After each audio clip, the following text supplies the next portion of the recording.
Hello everyone, स्वागत है, अभिनंदन है आप सभी का आपके प्यारे यूट्यूब चैनल नर्सिंग एजुकेशन में। तो जी हाँ दोस्तों, एग्ज़ाम बहुत ही ज़्यादा निकट है और सभी लोग जो है तैयारियों में लगे हुए होंगे।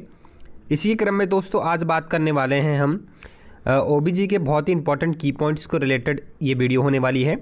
और आरआरबी नर्सिंग भर्तियों के लिए सभी के लिए जो है नर्सिंग एजुकेशन परिवार लेकर आया है आरआरबी ओल्ड पेपर्स और साथ में नर्सिंग की पॉइंट बुकलेट, जो कि ऑफर प्राइस के अंदर मात्र आपको 250 रुपये के अंदर दोनों ही चीज़ें मिल रही है। अभी तक जिन्होंने नहीं लिया है वो जाकर वीडियो के नीचे डिस्क्रिप्शन में व्हाट्सअप का नंबर दिया हुआ है, वहाँ पर जाकर आप मैसेज कीजिएगा, सभी चीज़ों को समझिएगा और अपना कीपन बुकलेट ले सकते हैं ऑफर प्राइस के अंदर। चलिए दोस्तों, बात करेंगे आज एनीमिया मुक्त भारत की। एनीमिया मुक्त भारत जो है ये ऑल प्रेग्नेंट फीमेल्स जितनी भी हैं उसके लिए चलाने जाने वाला एक कार्यक्रम था, जिसके अंदर 60 mg एलिमेंटल आयरन आप गर्भवती महिला को देते थे।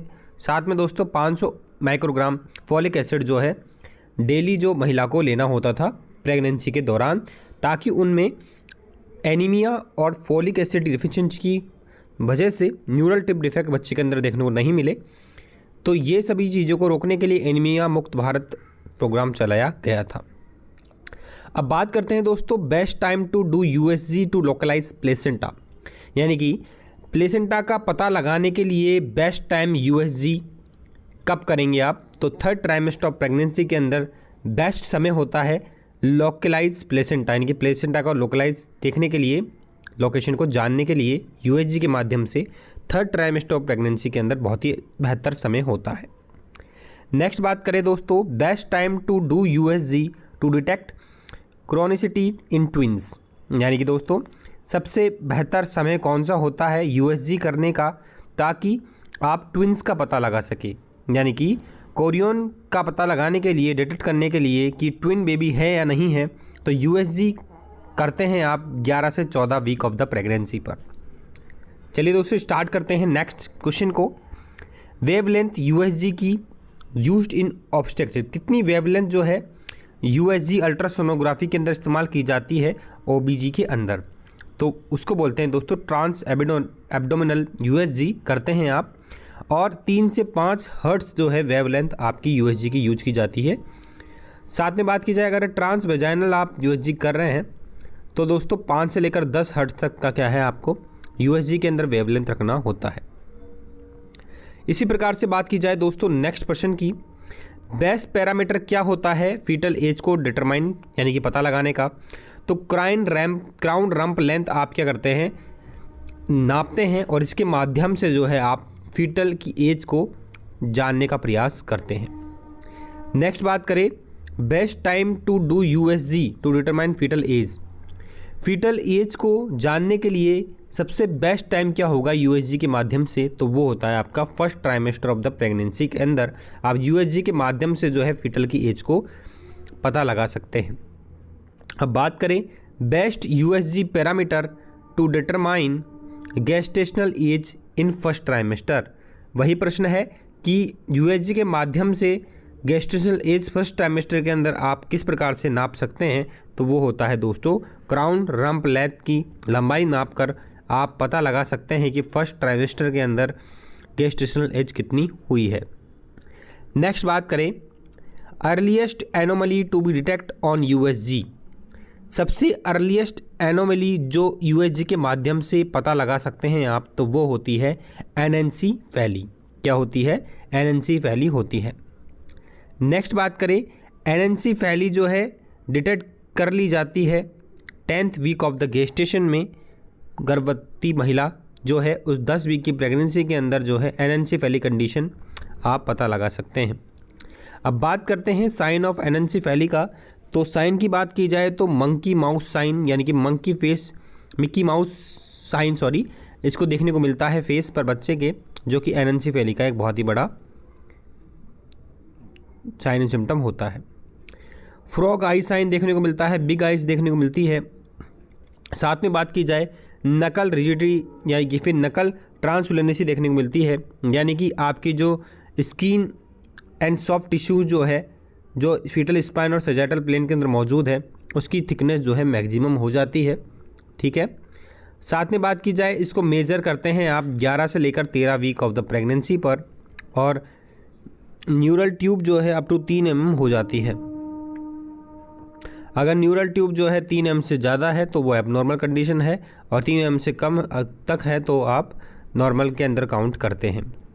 अगर इंक्रीज़ हो जाती है आपकी नकल ट्रांसलुनेंसी जो इंक्रीज हो जाती है वो फर्स्ट ट्राइमेस्टर के अंदर हो जाती है, और नकल ट्रांसलुनेंसी जो है आपकी 3 mm से अगर तक रहती है तो नॉर्मल माना जाता है, और नकल ट्रांसलुनेंसी जो है आपकी 3 mm से ज़्यादा हो जाती है तो उसको एबनॉर्मल माना जाता है।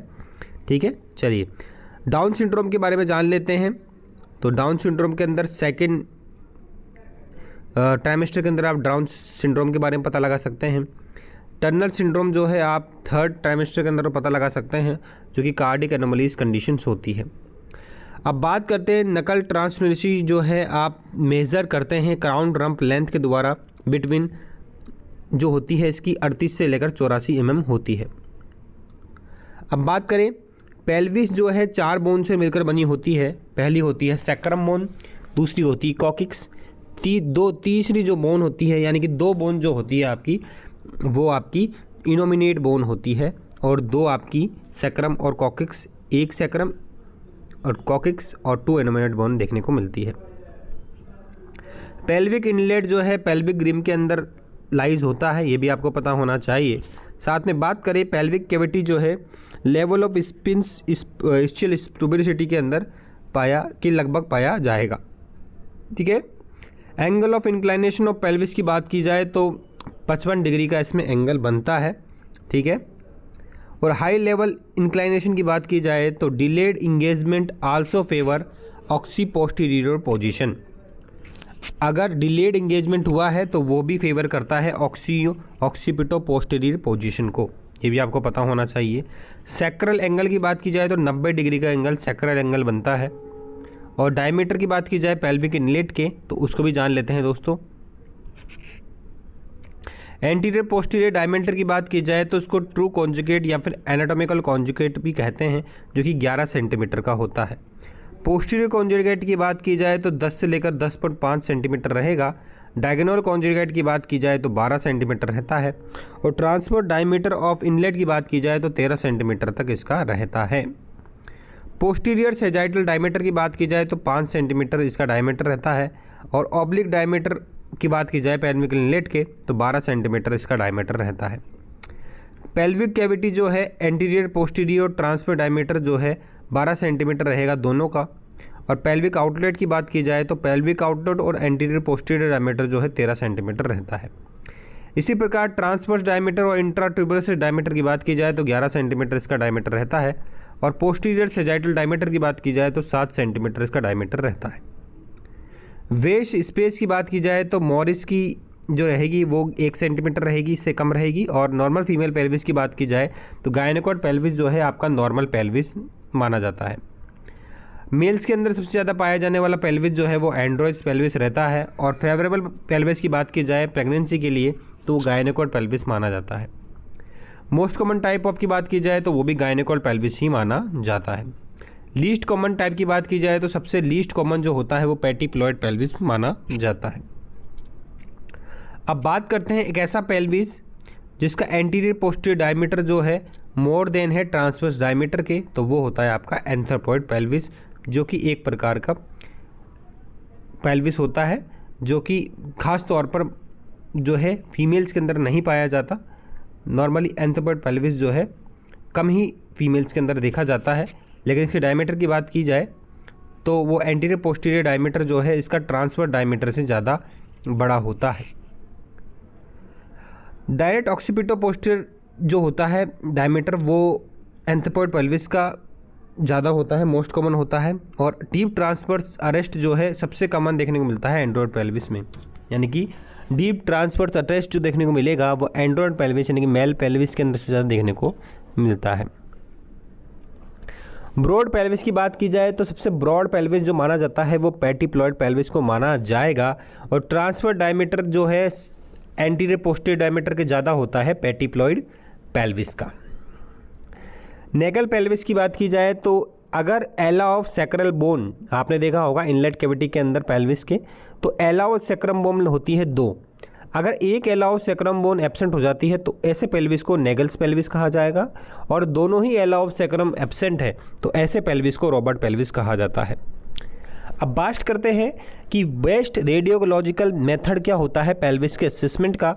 तो फर्स्ट ट्राइमेस्टर की सबसे पहली जो होती है प्रायोरिटी वो देनी है आपको एमआरआई, यानी कि एमआरआई के माध्यम से आप जो है पहला एक बेस्ट रेडियोलॉजिकल मेथड होता है जिससे आप पेल्विस असेसमेंट कर सकते हैं। तो वो किससे कर सकते हैं?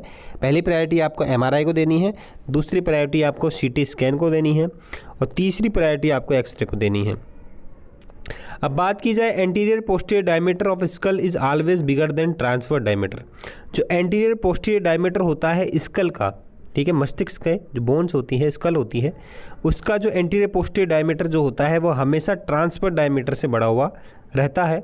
और लॉन्गेस्ट डायमीटर की बात की जाए स्कल के अंदर तो मेंटोवर्टल यानी कि मेंटोवर्टेक्स यानी वेंटोवर्टिकल डायमीटर जो है वो आपका 14 सेंटीमीटर होता है, जो कि सबसे लंबा डायमीटर माना जाता है फीटल स्कल का।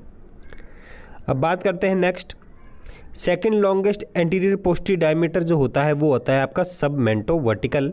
और एनेंसेफेली कंडीशन के अंदर जो है फीटस जो है कि जो स्कल जो होती है, स्कल ऑफ द फीटस जो है वो एब्सेंट रहता है, लेकिन जिसका जो फेस है वो नॉर्मल कंडीशन के अंदर रहता है एनेंसेफेली कंडीशन के अंदर।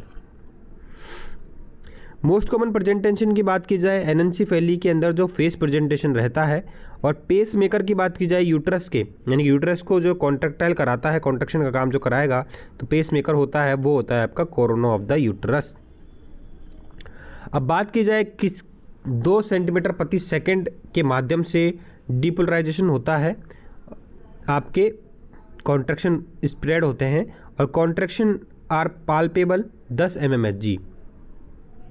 कॉन्ट्रैक्शन जो होते हैं पेनफुल हो जाते हैं जब 15 mmHg का प्रेशर जाता है, और सर्विक्स डायलेट होती है 15 mmHg प्रेशर पर। Fundus can not be indent, fundus जो है आपका वापस से इंटेंडेड नहीं होगा, मतलब कि वापस उस पोजीशन में नहीं आता है अगर प्रेशर जो है 40 mmHg हो जाता है। फर्स्ट स्टेज ऑफ लेबर की बात की जाए तो 40 से 50 mmHg जो है आपका फर्स्ट स्टेज ऑफ लेबर के दौरान जो है प्रेशर रहेगा, और यही प्रेशर जो है, यही फोर्स जो है, यही कॉन्ट्रैक्शन जो है, स्पेस जो है आपकी बढ़कर 100 से लेकर 120 mmHg हो जाती है थर्ड स्टेज ऑफ लेबर के अंदर, जो कि काफ़ी सारे एग्जाम में प्रश्न ये पूछा जाता है कि थर्ड स्टेज ऑफ लेबर के दौरान जो प्रेशर रहता है वो 100 से लेकर 120 mmHg हो जाता है। एडिक्वेट यूट्राइन कॉन्ट्रैक्शन की बात की जाए तो 3 कॉन्ट्रैक्शन हर प्रति 10 मिनट में देखने को मिलते हैं, और 45 सेकंड तक जो है ये रहते हैं। और इंट्रा यूट्राइन प्रेशर जो इसका रहेगा वो 65 से लेकर 75 mmHg रहने वाला है, ठीक है, 220 मोंटेविडियो यूनिट तक। एक मोंटेविडियो यूनिट की बात की जाए तो इंटेंसिटी ऑफ यूट्राइन कॉन्ट्रैक्शन को कहते हैं मोंटेविडियो यूनिट, और नंबर ऑफ कॉन्ट्रैक्शन देखने की मिलती है तो वो 10 मिनट के अंदर कितने कॉन्ट्रैक्शन देखने को मिलते हैं वो कहा जाता है। टैकीसिस्टोल की बात की जाए तो मोर देन 5 कॉन्ट्रैक्शन इन 10 मिनट उसको टैकीसिस्टोल कहा जाता है। और इंगेजमेंट की बात की जाए तो सिफिलो पेल्विक डिस्प्रोपोर्शन जो होता है पेल्विक इनलेट में वो होता है। और बात करें in head is engage, it mean head is at 0 station. अगर हेड है, फीटल हेड है जो स्टेशन पे आ चुका है 0 पर, तो मतलब स्टेशन 0 पर आता ही क्या हो जाता है, फीटस का इंगेजमेंट देखने को मिलता है। Engagement occur with marked सिस्टीन एंड पेट्रोप्लॉइड पेल्विस। बात करें फ्राइडमेंट कर्व की, फ्राइडमेंट कर्व जो है 1954 के अंदर एक शेप दी गई थी, सिगमोइड शेप, जिसको फ्राइडमेंट कर्व कहा जाता है। फ्राइडमेंट कर्व जो है आपके फर्स्ट पार्टोग्राफ के नाम से भी जाना जाता है, और ये सब डिवाइड्स करता है एक्टिव फेज को 3 डिविजन्स के अंदर। सबसे पहले होती है आपकी एसेलरेशन, ठीक है, जिसके अंदर 3 से 4 सेंटीमीटर सर्विकल डायलेशन होता है, और मैक्सिमम स्लोप की बात की जाए तो 4 से 9 सेंटीमीटर इसका रहने वाला है। दूसरी होती है डिसेलरेशन फेज, जिसके अंदर 9 से लेकर 10 सेंटीमीटर डायलेशन होता है। और पार्टोग्राफ की बात की जाए तो पार्टोग्राफ जो है आपके फिलिपोट एंड कास्टल ने 1972 के अंदर जो है इंट्रोड्यूस किया था। पार्टोग्राफ का मेन पर्पस क्या होता है, प्रोलॉन्ग लेबर को क्या करना, अवॉइड करना, और रिकॉर्डिंग करना पार्टोग्राफ के माध्यम से, जो चालू होता है 4 सेंटीमीटर डायलेशन जब हो जाएगा तब आप पार्टोग्राफ के माध्यम से जो है रिकॉर्डिंग करना चालू करते हैं। एवरेज ब्लड लॉस की बात की जाए तो वेजाइनल डिलीवरी अगर हुई है तो 400-500 ml जो है सॉरी आपका ब्लड लॉस नॉर्मल देखा जाता है। और सिजेरियन सेक्शन की बात की जाए तो 1000 ml जो ब्लड है आपका सिजेरियन सेक्शन नॉर्मल देखा जाता है। इससे ज़्यादा अगर ब्लड लॉस होगा तो वो आपका पोस्टमार्टम हेमरेज की कंडीशन में आ जाता है। ट्विन वेजाइनल डिलीवरी अगर आपकी हो रही है तो 100 ml ब्लीडिंग आपको होगी और सिजेरियन प्लस हाइस्टेक्टोमी अगर हो रहा है तो 1500 ml ब्लीडिंग आपकी नॉर्मल एवरेज मानी जाती है। ऑक्सीटोसिन की बात की जाए तो ऑक्सीटोन जो है सिंथेसाइज होता है particular nucleus of the hypothalamus से। और हाफ लाइफ ऑक्सीजन की बात की जाए यानी कि हाइपोथैलेमस के द्वारा क्या होता है, सिक्रेशन होता है, ठीक है। हाइपोथैलेमस के द्वारा ऑक्सीटोसिन का सिंथेसिस होता है और सिक्रेशन किसके द्वारा होता है आपका, पोस्टीरियर पिट्यूटरी के द्वारा, ठीक है। अब बात करते हैं हाफ लाइफ ऑफ ऑक्सीजन की, तो 3 से 5 मिनट जो है इसकी हाफ लाइफ होती है। और टेम्परेचर की बात की जाए तो 2 से 8 डिग्री सेल्सियस पर जो है ऑक्सीजन को रखना होता है। इसको ये रेस्पॉन्सिबल होता है मिल्क इंजेक्शन कराने, यानी कि ये लेफ्ट डाउन रिफ्लेक्स के लिए काफ़ी इंपॉर्टेंट होता है। और ऑक्सीटोसिन को लव हार्मोन, कॉन्ट्रैक्टाइल हार्मोन भी और बाइंडिंग हार्मोन भी कहा जाता है। साइड इफेक्ट की बात की जाए इर्गोमेथ्रिन की, तो इर्गोमेथ्रिन जो है आपका इसका जो साइड इफेक्ट होता है ये बीपी को इंक्रीज़ करता है, यूट्राइन कॉन्ट्रैक्शन कराता है बहुत ज़्यादा। और साथ में बात की जाए बीपी के लिए भी इंक्रीज़ करने में मदद करता है, क्योंकि ये ब्लड सप्लाई जो है इसको बिल्कुल ब्लड सप्लाई जो है इसकी बढ़ा देता है और बीपी के अंदर इंक्रीज देखने को मिलता है, ठीक है।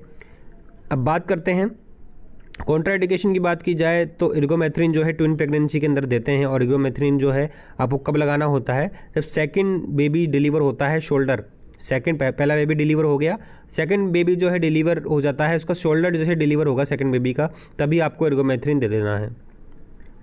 प्री एक्लेम्शिया कंडीशन के अंदर जो है आपका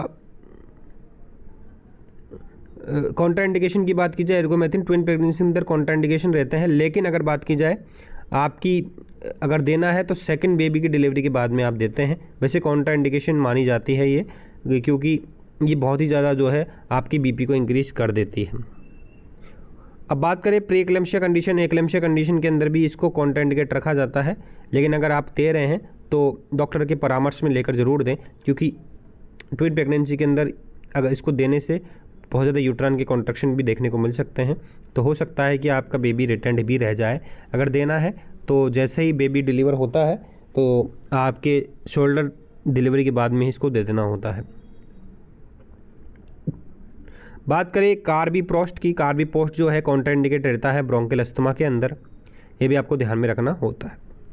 अब बात करें if the placenta is undelivered after 30 minute, अगर 30 मिनट के बाद में भी प्लेसेंटा जो है डिलीवर नहीं हो रही है third stage of labour condition के अंदर, तो उस कंडीशन को कहते हैं अपन रिटेंड प्लेसेंटा। अगर आपने कोड को क्लैम्प बच्चे के डिलीवर होने के बाद में कोड को क्लैम्प करने में देरी की तो उसको कहते हैं डिलेड कोड क्लैम्पिंग। लेकिन आपको ध्यान में रखना है कि 1 से 3 मिनट के भीतर ही आप क्या कर ले, कोड को क्लैम्प कर ले। अगर 1 से 3 मिनट के बाद में आप जो है आप क्लैम्प करते हैं तो उसको डिलेड कॉर्ड क्लैम्पिंग कहा जाता है। मोस्ट कॉमन कॉज की बात की जाए प्राइमरी पीपीएच की, तो वो होता है एटोनिक यूट्रस। आपकी यूट्रेनस की टॉनिसिटी अगर ख़त्म हो चुकी है और यूट्रस जो है वापस से अपनी प्री प्रेग्नेंट स्टेज के अंदर नहीं आ जाता, इनओवुलेशन कंडीशन नहीं हो रही है, तो यूट्रस का लंबे समय तक अपनी टॉनिसिटी खोना यानी कि डायलेशन होने की वजह से जो है ब्लड सप्लाई जो है बहुत ज़्यादा आपकी ब्लड जो है आपका बहुत ज़्यादा लॉस होगा और उस कंडीशन को पीपीएच कहते हैं। और पहला जो कारण होता है वो होता है एटोनिक पीपीएच, जो कि प्राइमरी कॉज होता है आपके पोस्टमार्टम हेमरेज होने का, ठीक है। अब बात करते हैं सेकेंडरी पीपीएच जो है, इसका सबसे इम्पॉर्टेंट जो कारण होता है वो होता है रिटेंड प्लेसेंटा। अगर प्लेसेंटा का कुछ पार्ट जो है आपके यूट्रस के अंदर ही रह जाता है तो इसी वजह से जो इन्फेक्शंस और पीपीएच कंडीशन ब्लीडिंग देखने को मिलती है, जिसको कहा जाता है रिटेंड प्लेसेंटा। और सेकेंडरी पीपीएच का सबसे मुख्य कारण ये होता है। नेक्स्ट बात की जाए structural placenta abnormalities which can lead to PPH, वो होता है आपका सक्सेंटुरेट प्लेसेंटा और प्लेसेंटा बायोबुल। स्ट्रक्चरल अगर प्लेसेंटा की कोई एबनॉर्मलिटी है जिसकी वजह से पीपीएच होता है तो उसको स्ट्रक्चरल प्लेसेंटा एनोमली कहा जाता है। जैसे कि सक्सेंटुरेट लोब आपका प्लेसेंटा का है, प्लेसेंटा बायोबिल है, एक अलग से लोब का निर्धारण हो जाना, जिसको कहते हैं सक्सेंचुएट लोब, जो कि स्ट्रक्चरल प्लेसेंटा एब्नॉर्मलिटीज की वजह से पीपीएच का कारण बनता है। शॉक इंडेक्स की बात की जाए तो आपका हार्ट रेट शॉक को कैसे निकाल सकते हैं, हार्ट रेट और सिस्टोलिक ब्लड बीपी की बात की जाए तो 0.5 से लेकर 0.7 का डिफरेंस अगर आता है तो उसको शॉक इंडेक्स के अंदर काउंट करते हैं। बात की जाए ऑब्स्टेट्रिक शॉक इंडेक्स की तो ड्यूरिंग प्रेगनेंसी इसकी नॉर्मल वैल्यू की बात की जाए तो 0.7 से लेकर 0.8 होती है, ये आपको पता होना चाहिए। चलिए बात की जाए USI greater than L is indicate massive haemorrhage, यानी कि इंपॉर्टेंट है, ठीक है।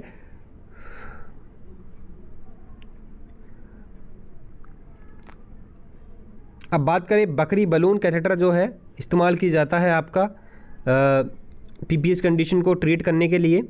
इसके अंदर जो है अगर पेशेंटा एटोनिक यूट्रस वाली कंडीशन है, ब्लीडिंग स्टॉप नहीं हो रही है, तो आप बकरी बैलून कैथेटर लगाते हैं जिसके अंदर 300 से लेकर 500 ml जो है आप वार्म सलाइन भरते हैं और उसको 12 से लेकर 24 घंटे तक जो है यूट्रस के अंदर रहने देते हैं। इससे क्या होगा, ब्लड कैपिलरीज के अंदर प्रेशर पड़ेगा और प्रेशर पड़ने की वजह से जो है वहाँ की ब्लड सप्लाई जो है रुक जाएगी, ब्लड लॉस जो है रुक जाएगा। Most common site of pelvic haematoma की बात की जाए तो वल्वा जो है वहाँ पर सबसे ज़्यादा पेल्विक हेमेटोमा देखने को मिलता है। मोस्ट कॉमन आर्टरी की बात की जाए वल्वुलर हेमेटोमा के अंदर तो पेडेंटल आर्टरी जो है वो मोस्ट कॉमन आर्टरी होती है, जिस वजह से वल्वल हेमेटोमा कंडीशन देखने को मिलता है। मोस्ट कॉमन आर्टरी की बात की जाए वेजिनल हेमेटोमा के अंदर तो यूट्रन आर्टरी और उसकी ब्रांच जो है ये मोस्ट कॉमन आर्टरी रहेगी जो कि वेजिनल हेमेटोमा कॉज करती है। रेंटिजन मैनेवर की बात की जाए तो पेरिनियल टीयर को प्रिवेंट करने के लिए आप रेंटिजन मैनेवर कंडीशन को करते हैं।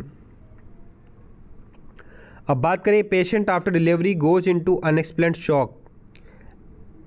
एक पेशेंट है आफ्टर डिलीवरी अनएक्सप्लेन्ड शॉक की कंडीशन जाता है, वो एक कंडीशन होती है एमनियोटिक फ्लूइड एम्बोलिज्म।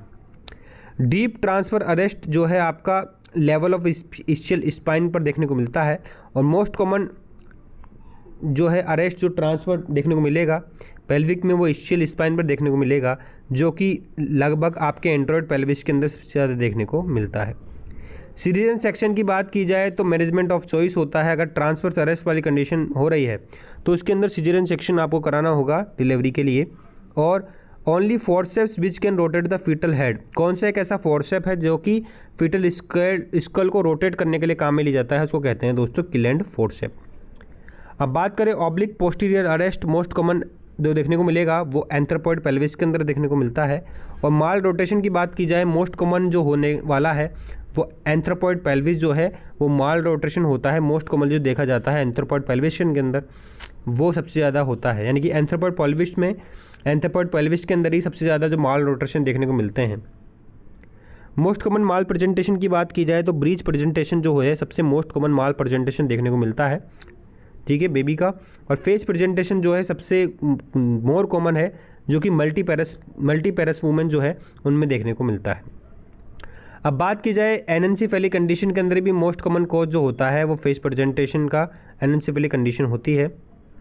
और चांसेस ऑफ कॉर्ड प्रोलैप्स जो होते हैं सबसे ज़्यादा अम्बिलिकल कॉर्ड के प्रोलैप्स होने के सबसे ज़्यादा चांसेस जो रहते हैं वो ट्रांसफर्स पोजीशन के अंदर रहेंगे और साथ में ट्रांसफर्स के अंदर और दूसरा फुट लिंक पोजीशन के अंदर रहते हैं।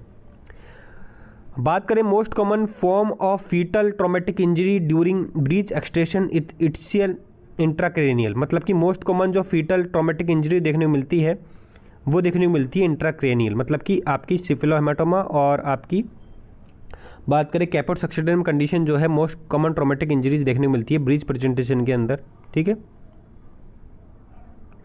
बात करें most common cause of unstable fetal death is cord prolapse, जो अनस्टेबल फीटल डेथ जो कारण बनती है वो उसका मोस्ट कॉमन कॉज जो होता है वो कॉर्ड प्रोलैप्स होता है।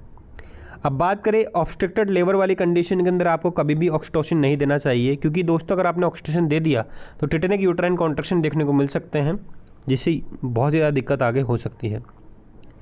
स्पाल्डिंग साइन की बात की जाए तो मैंने आपको पहले ही बताया था कि फीटल स्कल जो है इसका ओवरलैपिंग हो जाती है, एक बोन एक दूसरी बोन के ऊपर क्या हो जाती है, ओवरलैप हो जाती है, किसकी वजह से? क्योंकि श्रिंकिंग सेरेब्रम जो फीटल डेथ जो है, आफ्टर फीटल डेथ जो है श्रिंक हो जाता है आपका बोन, इस वजह से जो है आपको ओवरलैपिंग देखने को मिलती है। किसी वजह से? Shrinking of the cerebrum after the fetal death. Robert sign की बात की जाए तो फीटल के लार्ज वेसल्स पर जो है आपका गैस की प्रेजेंस होती है, जो कि अर्लीस्ट साइन होता है, जो कि 12 घंटे के बाद में फीटल डेथ के देखने को मिलता है, जिसके अंदर जो है लार्ज वेसल्स के, फीटल की लार्ज वेसल्स के अंदर जो है गैस का प्रेजेंस शो होने लगता है। बात करें बॉल साइन की, बॉल साइन जो है वो क्रम्प्ड अप स्पाइन होता है फीटल आफ्टर डेथ। और रिगली फोर्सेप की बात की जाए तो ये एक प्रकार की आउटलेट फोर्सेप मानी जाती है। इसी प्रकार बात की जाए क्लिंट फोर्सेप, क्लिंट फोर्सेप एक लॉन्ग फोर्सेप्स होती है जिसको हाई फोर्सेप भी कहते हैं। Right mediolateral episiotomy is performed at angle of 45 degree from vulvar rim. जो राइट मीडियोलैटरल एपिजियोटोमी करते हैं आप, वो कितने एंगल पे करते हैं? 45 डिग्री पे करते हैं। वल्वुलार रिम से 45 डिग्री के एंगल पर जो है आप एक इंसिजन लगाते हैं, जिसको कहते हैं दोस्तों राइट मीडियोलैटरल एपिजियोटोमी। अब बात की जाए आप सीजरियन सेक्शन अगर कर रहे हैं तो उसके अंदर जो आप एनेस्थीसिया देंगे वो कहाँ पर देते हैं? T4 थोरेसिक 4 पर आप देते हैं। अब बात करें ideal time to conceive after caesarean, caesarean section से डिलीवरी अगर आपकी हुई है तो उसके बाद में कितने समय के बाद में आपको वापस से बेबी को कंसीव करने का बेहतर समय माना जाता है, मतलब कि बिल्कुल रेडी हो जाते हैं आप, तो वो होती है आपकी 18 मंथ्स के बाद में जो है आप बेबी को कंसीव कर सकते हैं सिजेरियन डिलीवरी के बाद में। मिनिमम टाइम की बात की जाए तो 6 मंथ माना जाता है और मैक्सिमम टाइम की बात की जाए तो 18 मंथ माना जाता है। बेस्ट टाइम जो है आपकी सीजरियन सेक्शन कराने की वो है 39 वीक्स। अगर 39 वीक का बेबी हो चुका है तो आप सीजरियन सेक्शन जो है आपका बेस्ट टाइम होता है इलेक्टिव सीजरियन सेक्शन कराने के लिए। एपिजियोटोमी एक प्रकार का नॉर्मल प्रोसेस होता है। High forceps head not engaged, mid cavity forceps head not engaged, presenting part about 2+ station. Low forceps head की बात की जाए तो बिलो द पेल्विक फ्लोर, मतलब कि अगर पेल्विक फ्लोर पे 2 स्टेशन आ गए तो उसको +2 कहा जाता है, और पेल्विक फ्लोर के अंदर है वो स्टेशन के अंदर तो उसको माइनस के अंदर निर्धारित आप करते हैं। अब बात करें लो आउटलेट फोर्सेप्ट हेड एट पेरिनियम माना जाता है। अगर पेरिनियम हेड एट पेरिनियम है तो आउटलेट फोर्सेप्ट का इस्तेमाल करते हैं। अब बात करें टोकोलाइटिक जो एजेंट है जो निफेडिपिन माना जाता है, और टोकोलाइटिक ऑफ चॉइस जो हर डिसीज़ के अंदर है, तो हर डिसीज़ के अंदर तो नॉर्मली आप टोकोलाइटिक एजेंट जो देंगे वो एस्टोबिसिन देंगे और एटोसिबान देंगे, और टोकोलाइटिक जो चॉइस नॉर्मल माना जाता है वो निफेडिपिन माना जाता है। मैक्सिमम मैटरनल साइड इफ़ेक्ट जो है आपके टोकोलाइटिक के देखने को मिलते हैं वो एल्ब्यूट्रॉल के और टर्बिटोलिन के देखने को मिलते हैं। और बीटा एगोनिस्ट की बात की जाए तो सबसे ज़्यादा मोस्ट कॉमन ट्रीमर्स देखने को मिलता है आपको साइड इफेक्ट, और हाइपरग्लाइसीमिया देखने को मिलता है। MgSO4 जो है आपकी यूट्राइन कॉन्ट्रैक्टिलिटी को क्या कर देता है? कम कर देता है। सीरम लेवल की बात की जाए तो 8 से 10 मिलीक्यूलेंट पर लीटर सीरम लेवल MgSO4 का होता है। अब प्री रप्चर ऑफ मेम्ब्रेन का टेस्ट आप करते हैं तो इसको नाइट्रोजन टेस्ट कहा जाता है, जिसके अंदर pH आप मेम्ब्रेन फ्लूइड की बात की जाए नॉर्मल तो 7 से लेकर 7.5 रहती है, और वेजाइनल डिस्चार्ज के अंदर 3.5 से लेकर 4.5 की pH रहेगी। और येलो नाइट्रोजन पेपर के अंदर आप क्या करते हैं? सैंपल लेते हैं, ठीक है, तो इसके अंदर pH एल्कलाइन अगर हुई तो वो ब्लू कलर के अंदर टर्न हो जाएगी, एमनियोटिक फ्लूइड प्रेजेंट है यानी कि आपके जो अगर वेजाइनल से आप नाइट्रोजन पेपर पर वेजाइना के अंदर आप डालेंगे नाइट्रोजन पेपर को, तो अगर ब्लू हो गया तो मतलब ये pH जो है एल्कलाइन है और एमनियोटिक फ्लूइड जो है वहाँ पर मौजूद है।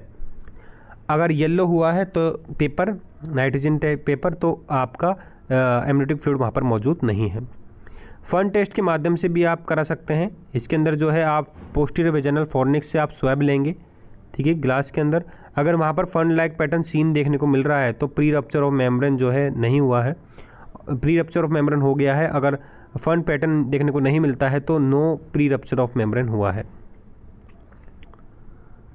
एंडो सर्वाइकल लेंथ की बात की जाए तो distance between internal and external ओस जो है एंडो सर्वाइकल लेंथ माना जाता है, ठीक है। अब मोस्ट कॉमन कॉज की बात की जाए फर्स्ट और सेकंड ट्राइमेस्टर की स्पॉन्टेनियस अबॉर्शन में, तो वो होता है आपका क्रोमोसोमल एब्नॉर्मलिटी और जेनेटिक फैक्टर्स की वजह से जो है फर्स्ट और सेकंड ट्राइमेस्टर के दौरान जो है स्पॉन्टेनियस अबॉर्शन देखने को मिलता है। मोस्ट कॉमन क्रोमोसोमल एब्नॉर्मलिटी देखने को मिलती है आपकी स्पॉन्टेनियस अबॉर्शन, जिसको बोलते हैं अपन aneuploidy. Most common specific chromosomal abnormality जो एसोसिएट होती है अबॉर्शन से, वो होती है आपकी मोनोसोमी और ट्राइसोमी 16 की वजह से जो है most common chromosomal abnormality abortion को कॉज करती है। फर्स्ट ट्राइमेस्टर के दौरान जो मोस्ट कॉमन कॉज होता है फर्स्ट ट्राइमेस्टर के दौरान अबॉर्शन होने का, वो होता है आपका एनियोप्लॉइडी, जो कि फर्स्ट बेस्ट आंसर है। फर्स्ट ट्राइमेस्टर जो है बेस्ट आंसर माना जाता है। सेकेंड ट्राइमेस्टर के अंदर ट्राइसोमी हो जाती है और थर्ड ट्राइमेस्टर के अंदर जो है मोनोसोमी देखने को मिलती है। ट्राइसोमी 16 जो है मोस्ट कॉमन क्रोमोसोमल एब्नॉर्मलिटी होता है, जो कि रिकरेंट अबॉर्शन को कॉज करता है। Balance translocation. Most common cause of second trimester recurrent abortion का जो है आपका सर्वाइकल इनकम्पिटेंसी होता है। ठीक है। अब बात करते हैं एंटी-डी जो है आपको कब नहीं देना होता। तो एंटी-डी आपको थ्रेटन्ड अबॉर्शन में नहीं देना होता अगर 12 वीक से कम हो रहा है तो। कंप्लीट अबॉर्शन 12 वीक से कम है तो आपको मैनेजमेंट देना होता है। ठीक है। तो ये सभी चीज़ें थी। सोनोग्राफी की बात की जाए तो आप अब इम्पोर्टेंट चीज़ें बता देता हूँ मैं आपको। सोनोग्राफी जो है आपको प्रायर करनी होती है कंफर्म करने के लिए लाइव फिटस है कि नहीं। और बेस्ट मेथड जो अबॉर्शन का होता है वो टिल 7th वीक मेडिकली, और सक्शन और इवैक्यूएशन आप जो है इसका बेस्ट मेथड जो अबॉर्शन का होगा बिटवीन 7 से 12 वीक। मीजोप्रोस्ट सिंड्रोम जो है वो टेराटोजेनिक हो जाता है कब, अगर उसको आप फर्स्ट ट्राइमेस्टर के दौरान जो है यूज कर रहे हैं। मोइबस सिंड्रोम जो है वो मीजोप्रोस्ट के द्वारा कॉज होने वाला एक सिंड्रोम है, मीजोप्रोस्टोल दवा के द्वारा। सक्शन और इवैक्यूएशन की बात की जाए तो diameter of skull cannula should be equal to week of gestation. मतलब सक्शन और इवैक्यूएशन आप कर रहे हैं तो डायमीटर जो होता है सक्शन कैनुला का वो इक्वल होना चाहिए वीक ऑफ गेस्टेशन के। सक्शन प्रेशर की बात की जाए तो इसमें सक्शन आप लगाएंगे वो 7 से लेकर 70 सेंटीमीटर ऑफ एच यानी 600 mH अब एच तक जो है आप इसका सक्शन प्रेशर इस्तेमाल करते हैं सक्शन एंड इवैक्यूएशन में। और कारमान कैनुला जो है आपका सक्शन एंड इवैक्यूएशन के अंदर काम आने वाला कैनुला होता है। मोस्ट कॉमन साइट की बात की जाए एक्टोपिक प्रेगनेंसी के, तो एक्टोपिक प्रेगनेंसी के अंदर फेलोपियन ट्यूब के अंदर जो है सबसे ज़्यादा आपकी एक्टोपिक प्रेगनेंसी देखने को मिलती है। और इसके अंदर जो है आपके most common non tubal site of ectopic pregnancy जो है वो ओवेरी माना जाता है। अगर फेलोपियन ट्यूब में नहीं हो रही है तो एक्टोपिक प्रेगनेंसी जो है आपका ओवेरी के अंदर दिखी जाती है। बात की जाए least common site of ectopic pregnancy जो है वो एक्टोपिक इन सीजेरियन स्कार, और least common site of fallopian tube is interstitial. Maximum chance जो होते हैं आपके वो ट्यूबेक्टोमी मतलब मैक्सिमम चांसेस जो एक्टोपिक प्रेगनेंसी को होते हैं विद कॉन्ट्रासेप्टिव एजेंट की वो ट्यूबेक्टोमी फेलियर की वजह से होते हैं, जो कि फर्स्ट प्रायोरिटी रखनी है, और आईसीयूडी सेकंड प्रायोरिटी रखनी है। लीस्ट चांस जो एक्टोपिक प्रेगनेंसी देखने को मिलते हैं कॉन्ट्रासेप्टिव एजेंट में, जो कि ओसीपी, वेसेक्टोमी।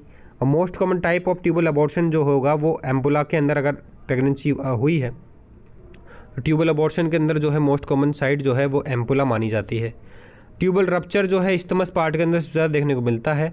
और साल्पिंगजेक्टोमी जो है एक प्रकार का गोल्ड स्टैंडर्ड ट्रीटमेंट होता है रप्चर एक्टोपिक प्रेगनेंसी का। ठीक है दोस्तों, अब बात करते हैं gold standard of diagnosis is laparoscopy. Laparoscopy जो है गोल्ड स्टैंडर्ड डायग्नोसिस होता है ट्यूबल प्रेगनेंसी का पता लगाने के लिए। कोरियोनोकार्सिनोमा जो डेवलप हो जाता है most commonly after hydatidiform mole.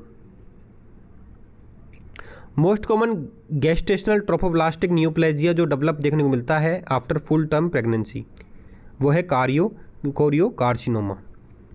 Most common site of metastasis की बात की जाए तो कोरियोकार्सिनोमा की है वो लंग्स में देखने को मिलेगा। स्टेवर्दी साइन जो है वो डिक्रीज क्या होता है, मतलब स्टेवर्दी साइन क्या होता है, decrease fetal heart rate when fetal head is push down. जब भी फीटल हार्ट रेट फीटल जब नीचे की तरफ मूव करता है, डाउनवर्ड मूव करता है, तो फीटल की हार्ट रेट कम हो जाती है, उसको कहा जाता है दोस्तों Stallworthy sign. Most common fetal complication की बात की जाए तो प्लेसेंटा प्रीविया के वो होता है लो बर्थ वेट बेबी। और मोस्ट कॉमन फीटल कॉम्प्लिकेशन की बात की जाए अब्रेस्पिड प्लेसेंटा के वो होता है प्रीमेच्योरिटी। और मोस्ट कॉमन DIC ऑब्स्ट्रक्टेड के अंदर है वो है abruption. First DIC is managed and then vaginal delivery should be done. सबसे पहले DIC को मैनेज कीजिए, उसके बाद में वेजाइनल डिलीवरी को आप कराइए। Caesarean is not done in DIC। DIC के अंदर सीजेरियन आप नहीं कराते हैं, ये भी आपको पता होना चाहिए। तो दोस्तों ये थी आपकी पूरी OBG जो है हमने लगभग ख़त्म कर दी है। कुछ चीज़ अगर रह गई होगी तो आपको वापस बता दी जाएगी। वीडियो आपको कैसी लगी, क्लास कैसी लगी, क्लास में आपको कुछ नए क्वेश्चन जानने को मिले तो आप प्लीज़ वीडियो को लाइक जरूर कर दीजिएगा, चैनल को सब्सक्राइब जरूर कर दीजिएगा। OBG के अंदर जितने भी क्वेश्चन हमसे बन सकते थे लगभग हमने पूरी क्लासेस के अंदर जो है OBG से रिलेटेड सभी चीज़ों को बता दिए हैं, जो कि आपके एग्जाम में काफ़ी ज़्यादा पूछे जाने वाले हैं।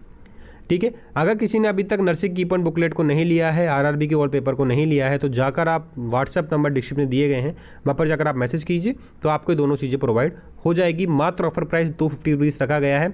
जैसे ही आपके एग्ज़ाम निकट आते जा रहे हैं वैसे वैसे काफ़ी सारे स्टूडेंट जो है इस की पॉइंट बुकलेट को ले रहे हैं, जो कि बहुत ही ज़्यादा इंपॉर्टेंट आपकी हो गई है।